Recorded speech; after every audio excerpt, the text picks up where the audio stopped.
나눕니다.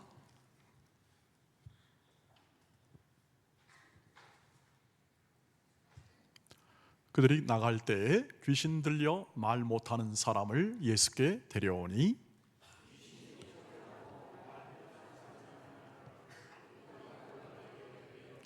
이스라엘 가운데서 이런 일을 본 적이 없다 하되 바리새인들은 이르되 그가 귀신의 왕을 의지하여 귀신을 쫓아낸다 하더라. 예수께서 모든 도시와 마을을 돌아다니사 그들의 회당에서 가르치시며 천국 복음을 전파하시며 모든 병과 모든 약한 것을 고치시니라. 무리를 보시고 불쌍히 여기시니 이는 그들이 목자 없는 양과 같이 고생하며 기진함이라. 이에 제자들에게 이르시되 추수할 것은 많되 일꾼이 적으니 같이 읽습니다. 그러므로 추수하는 주인에게 청하여 추수할 일꾼들을 보내소서 하라 하시니라. 아멘. 네, 오늘은 이 본문을 가지고 함께 긍휼의 풍성한 목자라는 제목으로 하나님 말씀을 나누도록 그렇게 하겠습니다.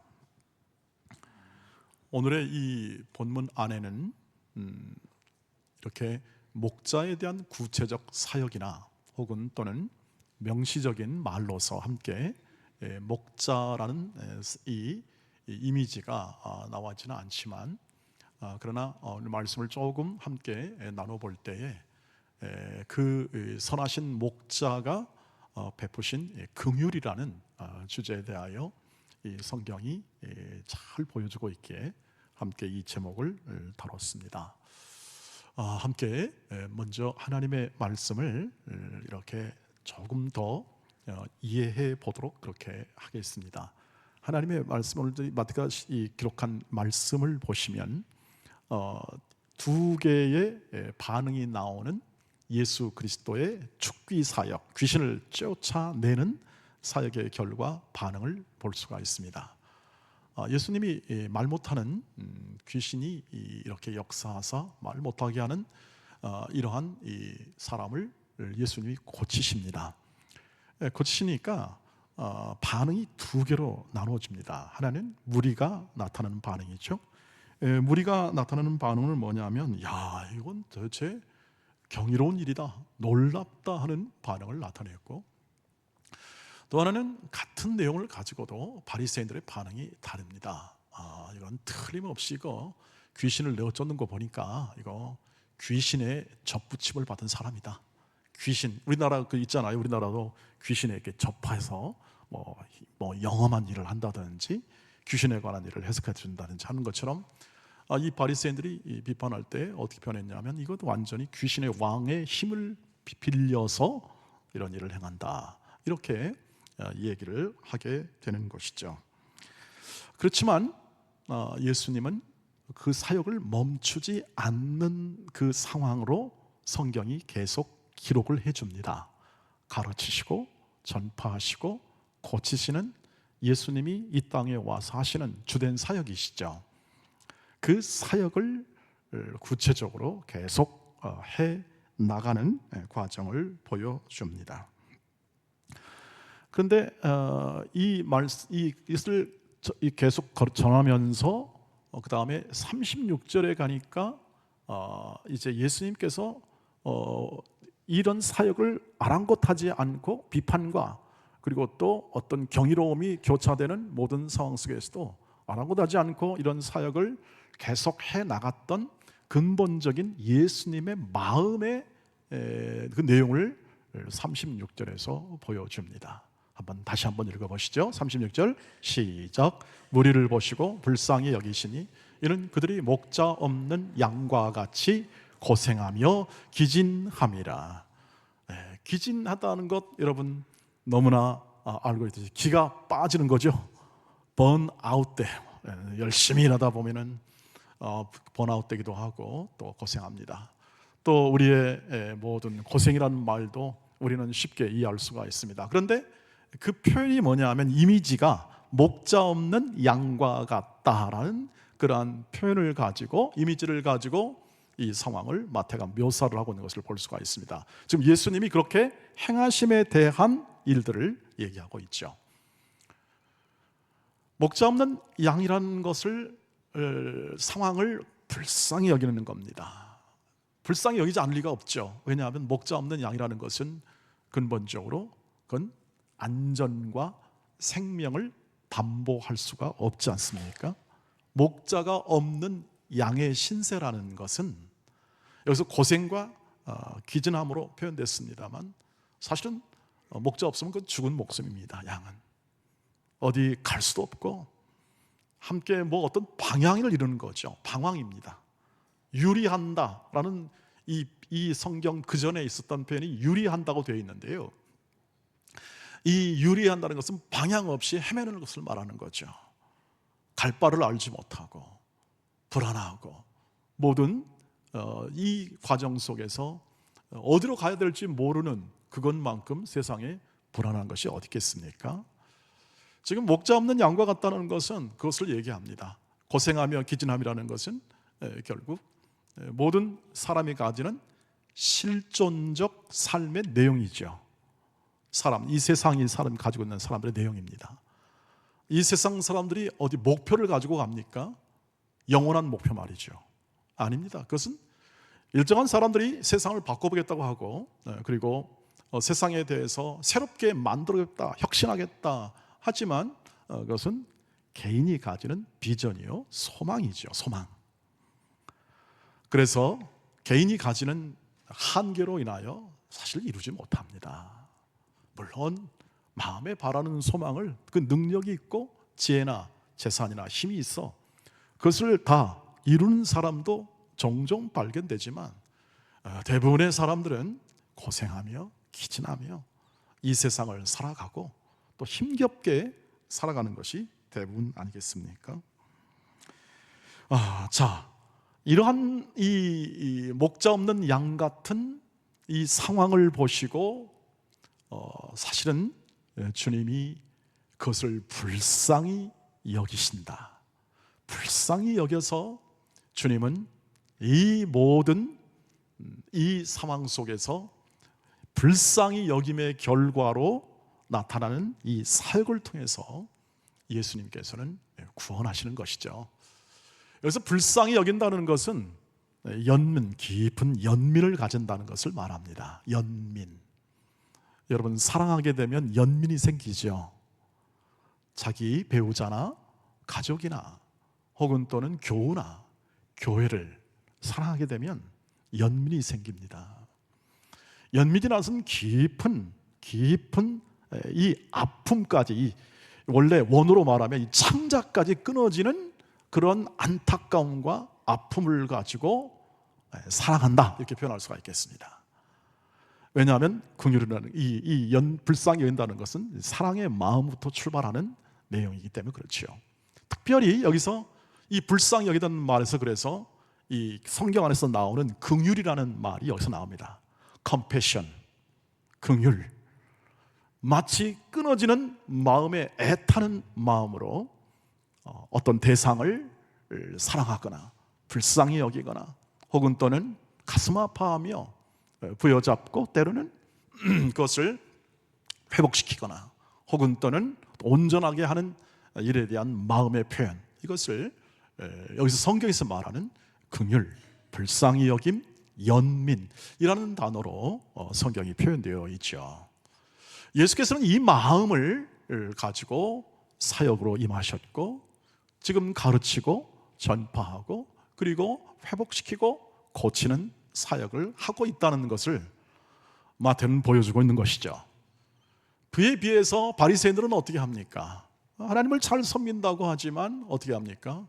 그 선하신 인자하심을 따라 그 긍휼의 마음을 가지고 사역하는 이 예수님을 오해하거나 혹은 또는 자기의 이 율법적 지식을 가지고 이렇게 비판하고 있는 상황 속에서 이 마태가 보여주고 있는 건 뭐냐면 지금 그것입니다.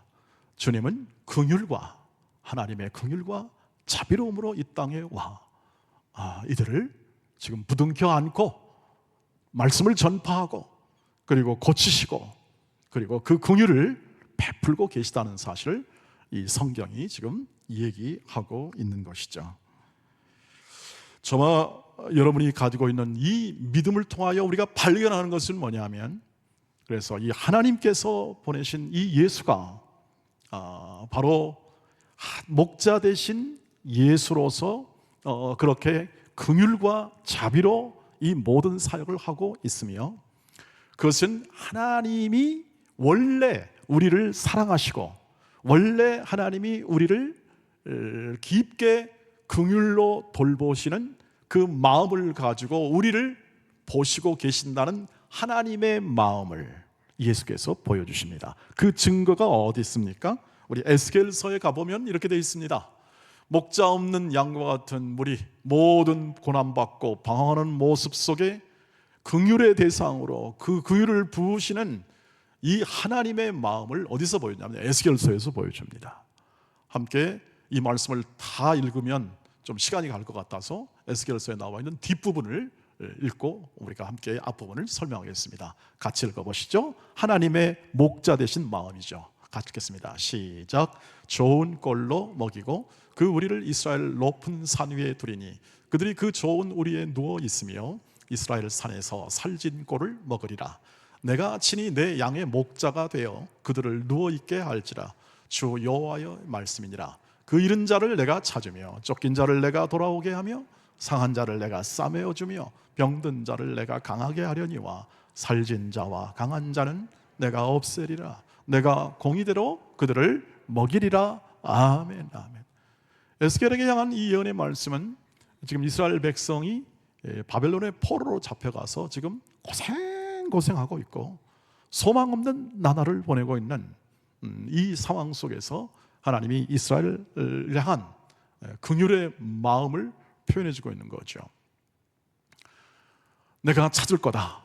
지금 너희는 잡혀가 있으나 너희는 내가 다시 본토로 다시 돌아오게 하여 너희를 찾아내고 너희를 먹일 것이다. 너희는 상한 자는 나 싸매주고 병든 자는 내가 강하게 할 거다. 이것이 전부 다 긍휼의 표현입니다. 자비의 표현이죠. 내가 오히려 너희를 압제하는 강한 자는 내가 없애리라. 내가 공의대로 그들을 먹이리라. 공의대로 그들을 먹여. 하나님의 공의, 신실하심을 말하죠. 신실하심대로 내가 그들을 먹일 것이다 라고 하죠. 지금 이들은 소망도 없습니다. 아무런 지금 희망도 없습니다. 그러나 하나님의 예언자를 통하여 그들에게 격려하고 그들을 사랑하고 그들에게 긍휼을 베푸시는 자비로운 목자의 마음을 이 선지자를 통해서 지금 예언의 말씀으로 그들에게 소망의 말씀으로 들려주고 있습니다. 그래서 이 말씀이 하나님의 마음을 보여주죠. 하나님의 선하신 목자, 그들을 책임지고 보호하고 그들을 인도하는 목자의 마음을 보여줍니다. 찾고 모으고 먹이시고 치료하시는 목자 되신 하나님, 이스라엘의 그 불순종과 반항에도 불구하고 하나님께서는 그들의 목자가 되셔 그들을 절대 버리지 아니하시고 선한 목자로서 그들의 생애와 나라와 민족을 이끄시는, 선택했으니까요. 어떻게 했으니까 이끄시는 목자 되신 하나님의 마음을 보여줍니다. 그 마음을 실현시키는 거죠. 이 땅에서 지금 이 현실의 역사와 이 현장에서 이 예언의 말씀을 주께서 가르치시고 전파하고 그들을 치료하시며 이 목자 되신 예수님의 모든, 하나님의 모든 그 마음의 뜻을 이 역사, 현실, 그리고 택한 자를 통하여 지금 사역하고 계시는 예수님이 오늘 바로 이 하나님의 마음을 담아 긍휼 불쌍히 여기며 그들을 세우려고 계시는 것을 우리가 말씀을 통해서 확인하는 것입니다. 그래서 예수께서 친히 자신이 온 목적을 요한복음 10장 10절에서 11절에선 분명히 얘기합니다. 주님이 말씀하신 것을 다시 한번 읽어보죠. 시작. 도둑이 오는 것은 도둑질하고 죽이고 멸망시키는 뿐이요 내가 온 것은 양으로 생명을 얻게 하고 더 풍성히 얻게 하려는 것이라. 나는 선한 목자라. 선한 목자는 양들을 위하여 목숨을 버리거니와 라고 되어 있습니다. 여러분, 목자 없는 양처럼, 다시 말하면 우리도 방황하고 자기중심적으로 살고 그리고 이웃을 외면하지요. 원래는 우린 다 그랬습니다. 지금 이 세상에 사는 사람들이 가지는 모든 생각처럼 자기중심입니다. 이웃을 경쟁의 상대로 보고 이웃에 대한 것을 내가 이웃을 것을 빼앗아 내야, 내가 이겨야 내 것이 되고 내 안전이 담보가 되고 내 행복이 보장된다고 생각하며 그것을 받아들이고 사는 삶, 이런 삶 속에서 주께서 친히 찾아오심으로 긍휼을 베푸사, 긍휼의 마음을 가지고 오신 예수께서 긍휼을 베푸사 불쌍히 여기사 어떻게 합니까? 쉬지 않고 가르쳐 주시고 고쳐 주시고 전파해 주시면서 하나님 나라 백성을 세워내시는 그 선한 목자 되신 주님이 오늘 성경 안에 우리에게 다가오고 있다고 하는 사실이죠. 긍휼로 찾아오셨습니다. 연민으로 찾아오셨습니다. 그분이 힘과 능력과 무슨 다른 어떤 세상의 방법으로 찾아오는 게 아니라 하나님의 마음, 하나님의 연민, 우리를 향한 사랑, 하나님의 선하심과 인도하심, 자비하심, 선한 목자가 가지고 있는 모든 좋은 것으로 찾아오사 어떻게 합니까? 자신 다른 세상 사람들의 모든 사람이 위한다고 하면서 결국 자기의 면군과 자기를 세우는 삶이 아니라 그런 것으로 아니라 십자가를 통하여 십자가의 자신을 줌을 통하여 그 사랑을 완성하는 것이죠. 그리고 성령께서 오늘 우리의 삶 가운데 그 불쌍히 여기는 긍휼을 우리에게 부으사 오늘 그 예수님을 믿으며 선한 목자라고 그렇게 여기시는 우리의 모든 믿음을 따라 오늘도 긍휼의 모든 풍성한 사랑을 담아 오늘 우리의 인생을 살게 하십니다. 사랑하는 돈의 가족 여러분, 그래서 이 성경을 보면서 우리가 확인하는 것은 이것입니다.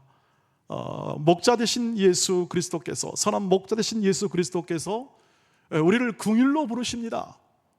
그의 은혜로 부르십니다. 이 말과 같습니다. 긍휼에 따라 하나님의 자비로우심과 선하심을 따라 우리를 부르셔서 우리로 하여금 그분의 긍휼과 자비와 선하심을 우리 인생 가운데 채워 넣습니다. 우리에게 임했다, 이 말은 뭐냐면 우리가 믿을 수 있도록 그의 자비로우심과 선하심과 인자하심을 우리에게 베풀어 주십니다. 그것이 바로 십자가에서 완성된 채로 부르십니다. 이 점이 중요합니다. 완성된 것으로. 그러니까 긍휼이 이제 끝났다. 한번 이렇게 한번 주었습니다. 긍휼을 베풀었습니다. 한번 동정했습니다. 한번 연민의 내용을 했습니다. 라는 것으로 끝나는 게 아니라 영원한 사랑으로 하나님의 깊고 넓고 위대한 사랑을 긍휼로 불쌍히 여김을 통하여 우리에게 베풀어 주신 것입니다. 그러니까 큰 것이죠. 저와 여러분이 받은 예수를 통하여 얻은 것은, 긍휼히 불쌍히 여김을 받은 것은 단순한 동정과 단순한 우리 인간적 차원의 연민이 아니라 예수께서 하나님의 큰 자비로움을 이 세상을 만들고 없는 것을 있게 만들고 무에서 유를 창조하시고 온 우주를 다스리는 그 권세와 그 능력의 역사하심이 있는 한 존재의 그 가지고 있는 크기의 긍휼, 불쌍히 여김을 통하여 우리를 고쳐주시고 우리를 하나님의 자녀로 삼으시며 우리를 오늘 이 현실 시대에 그 은혜와 긍휼 아래서 살아가게 하시는 은혜를 우리가 받은 존재입니다. 이것이 우리에게 채워진 겁니다. 그래서 그 삶을 어떻게 표현했냐면 다윗이 목자의 시편이라고 그랬거든요. 시편 23편에서 이렇게 표현합니다. 같이 읽어보시죠. 시작. 여호와는 나의 목자시니 내게 부족함이 없으리로다. 나의 평생의 선하심과 인자하심이 정녕 나를 따르리니 내가 여호와의 집에 영원히 거하리로다. 이 안에 있는 내용도 굉장히 아름답고 놀라운 시편의 내용인데, 여기서 오늘 지금 제가 함께 나누고자 하는 그 은혜의 얘기는 뭐냐면, 여호와는 내 선한 목자이시고, 예수께서 내 선한 목자이시고 긍휼과 자비로 나에게 찾아오시고 나의 인생을 완성시켰기 때문에 나는 부족함이 없는 생애다 이 말이죠. 부족함이 없다. 마음의 원이, 내가 마음에 원하는 모든 것들은 충족된 것이다. 그 인자하심과 영원하심이, 그 인자하심과 선하심이 언제나 일평생 나를 따라갑니다. 다윗이 경험했던 것이죠. 자신의 생에 한 번에 끝나는 게 아니라 내 생에 끝날 때까지, 내 생애라는 이 한 존재가 끝날 때까지, 아니 성경은 그 이후도, 그리고 이 세상이 끝날 때까지 아예 우리가 바라볼 수 있는, 우리가 상상할 수 있는 가장 끝이 이 세상의 끝이겠죠. 나의 끝남은 뭐 우리가 상상할 수 있는, 능히 상상할 수 있겠고요. 그러나 우리가 상상할 수 있는 모든 이 전체, 우리가 인지할 수 있는 이 모든 것의 끝은 이 세상이 될 것입니다. 이 시대의 역사가 될 것이고 시간이 될 것입니다. 그때까지 그분의 긍휼하심이 선하심과 인자하심으로 저와 여러분의 생애를 인도하십니다. 그러니 부족함이 없다 하는 것은, 다른 말로 하면 우리는 넉넉하게 살아갈 수 있음을 믿으시길 주의 이름으로 축복합니다. 넉넉한 존재입니다. 다시 말하면 긍휼을 나눌 수 있는 존재가 되었다는 뜻입니다. 긍휼을 담아내는 삶에 주께서 말씀하신 것을 담아낼 수 있는 존재가 된 겁니다. 오늘 우리는 그것을 확인해야 합니다. 저와 여러분이 하나님 나라 백성으로 살면서, 하나님 나라 자녀로 살면서 그 긍휼을 담아내어 나는 내 생애 속에 가장 만족하는 삶, 부족하지 않은 삶이죠. 우리 찬송에도 얘기했죠. 찬송 가운데도 우리 오늘 513 찬송했지 않습니까? 내게 부족함 전혀 있어라. 그런 사람은 하나도 없습니다. 찬송을 부를 때 너무 부족이 많다. 여러분, 왜 우리가 원망하죠? 왜 우리가 다른 사람에 대해서 불평하죠? 세상에서 불평도 하고 또 우리의 모든 것에 대하여 그렇게 시비도 걸고 그렇지 않습니까? 그건 뭐냐면 내 뜻대로 안 되고 내 마음의 양만큼 채우지 못하기 때문에 아니겠습니까? 이렇게 말씀드렸습니다. 그래도 된다. 우리는, 왜냐하면 세상이 우리를 채울 수가 없으니까. 인간의 마음을 채울 수, 인간이 훌륭합니다. 정말 인간이라는 존재는 그게 훌륭하다는 뜻입니다. 하나님이 만드셨고 선하게 만들었기 때문에 훌륭한 존재죠. 그러나 세상이 채울 수가 없습니다. 그러니까 원망과 불평이 나오죠. 자신의 한계가 뚜렷하니까요. 어찌할 수 없고. 그것이 나타나는 게 또 분노죠. 세상에서 분노하는 것만 저 따위로 하고 말이지. 이런 말들을 할 수밖에 없습니다. 세상은 그럴 수밖에 없습니다. 그러나 긍휼이 담긴 존재, 선하심과 인자하심이 담겨 있어 오늘 시편을 통하여 다윗이 고백했던 것은 뭐냐면, 전혀 그것은 내 인생과 삶에 다 채울 수 없는 것들로 내가 거기에 시간을 허비할 이유가 없습니다. 주께서 친히 내 인생을 부족함 없게 내 어린 양과 같은 방황하며 불순종하며 폐역하는 세대를 쫓는 내 인생을 주께서 긍휼로 찾아오사 내 인생을 바꿔주었다는 겁니다. 바꿔줬잖아요. 바꿔주시고 우리의 생애를 어떻게 합니까? 긍휼을 베푸는 자의 삶으로 살아가도록 우리를 어떻게 합니까? 오늘도 교훈하십니다. 그것이 바로 오늘 이 말씀을, 마태복음 5장 7절 말씀을 우리가 받는 가장 중요한 우리의 자세가 되리라 생각합니다. 긍휼히 여기는 자는 복이 있나니 그들이 긍휼히 여김을 받을 것이요. 너 긍휼을 베풀어라. 그렇지 않으면 너는 국물도 없다. 이렇게 해석을 하는 건 가장 초보적인 해석입니다. 여기에 담긴 내용은 뭐냐면 바로 이 뜻입니다. 긍휼히 여기는 자는 긍휼, 예수 그리스도의 참된 긍휼을 경험하게 된다. 이 뜻이죠. 경험하게 된다. 긍휼을, 예수 그리스도의 긍휼을 해보지 않으면 우리의 삶 가운데 체득되지가 않습니다.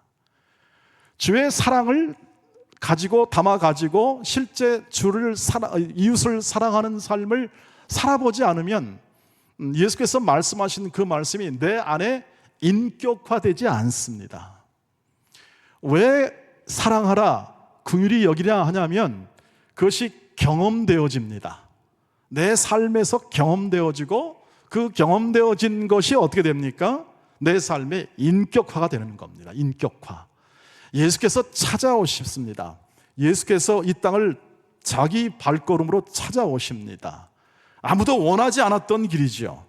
아무도 바라지 않고 저보다 각기 제 길로 고생하며 기진하고 있던 그러한 삶 속에, 그런 생활 속에서 주님이 긍휼, 은혜, 사랑, 자비, 선하심을 가지고 찾아오는 겁니다.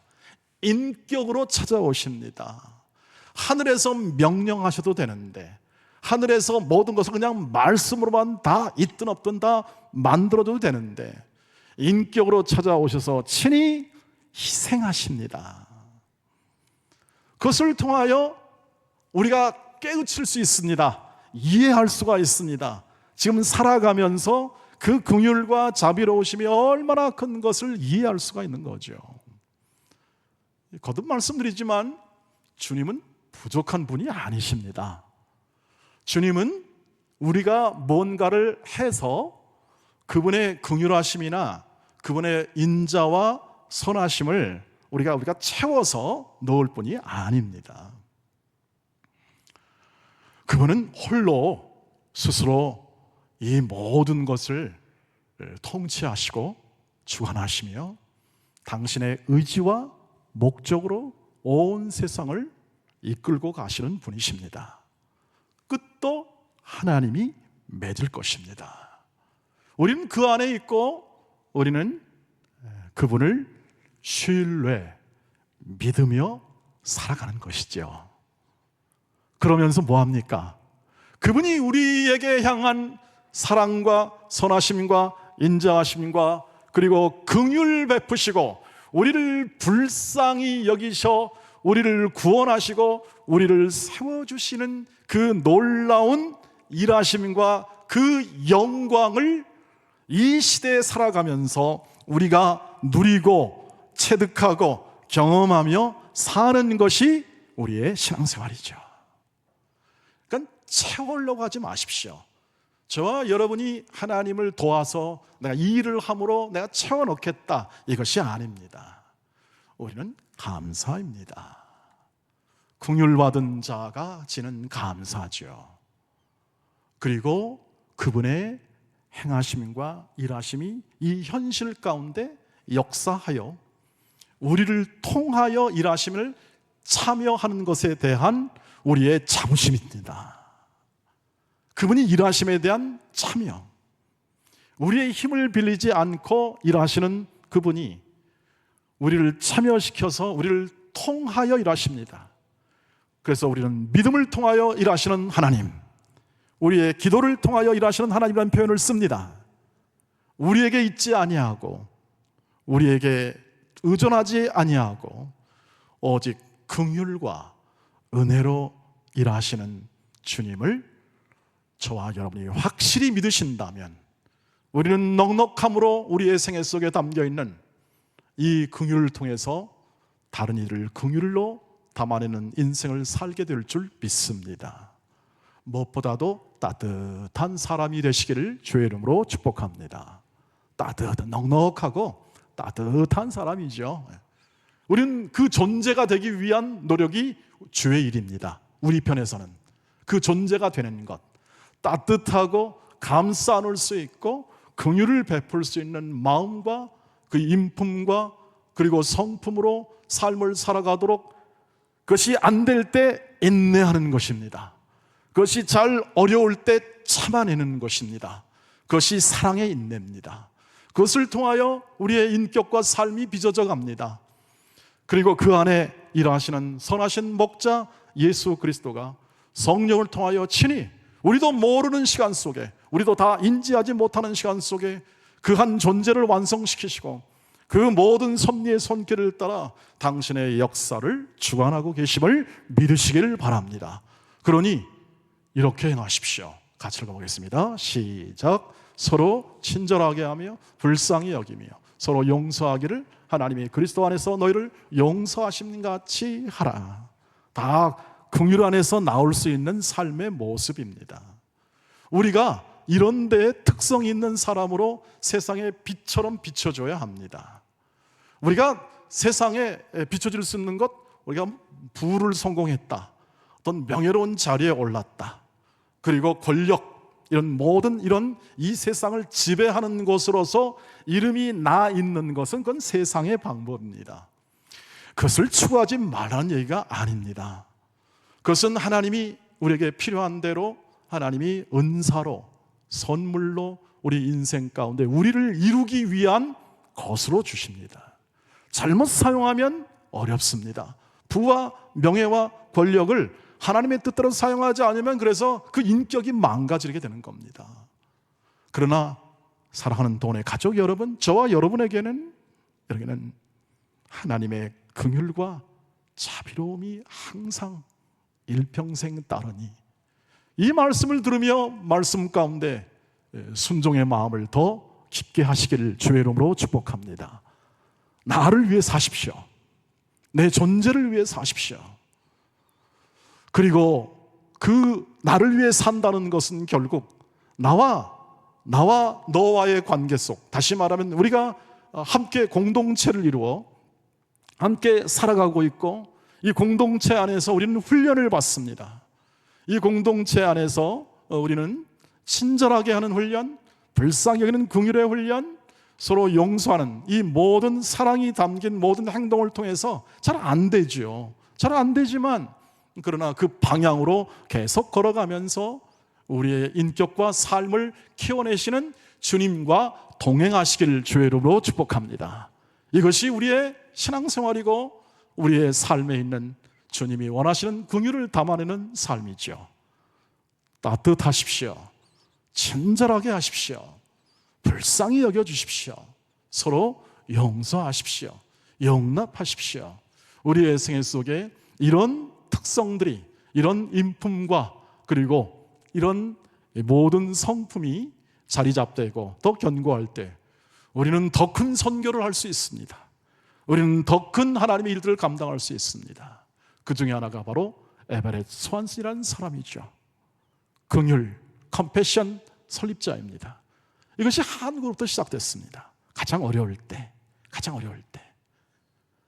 6.25 전쟁 있을 때 1952년에 시작된 이 생명을 그리스도에게 인도할 뿐만 아니라 예수 그리스도의 긍휼의 마음이 그에게 다가왔을 때 저 버려져가는 한 생명, 쓰레기처럼 버려지는 저 한 생명을 보고 충격을 받아 그 마음 가운데 하나님의 마음, 이 연약한 사람들에게 베풀 하나님의 긍휼의 마음을 담아, 선한 목자의 마음을 담아 그가 작은 일부터 출발하여 지금 우리가 자타가 인정하는 우리나라에서 제일 사역 잘하고 그리고 깨끗하게 하고 그리고 이 사회 속에 빛이 되는 사역을 감당하고 있는 컴패션의 출발점이 되었습니다. 긍휼의 마음, 그리고 불쌍히 여기는 우리나라 백성을 불쌍히 마음을 통해서 전 세계에 140만 명 이상의 어린이들이 전인적 양육을 받고 그리스도께 인도함을 받는 교회의 근거를 두는 사역을 감당하는 그러한 멋진 단체로 하나님이 키우셨습니다. 그 긍휼의 마음을 하나님이 사용하시고 인도하심을 통하여 놀라운 일들을 행하시죠. 오늘 긍휼의 마음을 담아 여러분의 인생 가운데 풍성히 일을 이루시는 하나님의 역사하심에 순종하여 부족함이 없는 생애, 그리고 하나님이 이끌어 저와 여러분의 생애를 풍성하게 만드시는 이 긍휼의 삶이 여러분의 특성이 되고 인격이 되고 삶의 감사가 되기를 주의 이름으로 축복합니다. 기도하겠습니다. 자비하신 하나님, 감사합니다. 우리 약한 존재를 주의 긍휼을 담으사 하나님의 선하심과 인자하심으로 저희를 이끌어 주시고 저희에게 향한 하나님의 놀라운 복된 삶을 함께 이웃들과 성도들과 이 나라 이 민족과 함께 나눌 수 있게 하심을 감사합니다. 주님, 이 삶으로 저희를 인도하심을 믿고 우리의 안에 담긴 예수 그리스도의 긍휼과 자비로움과 풍성함으로 주의 뜻을 이루는 친절과 불쌍히 여김과 용서함으로 우리 생애를 채우게 하옵소서. 예수님의 이름으로 기도하옵나이다. 아멘. 아멘.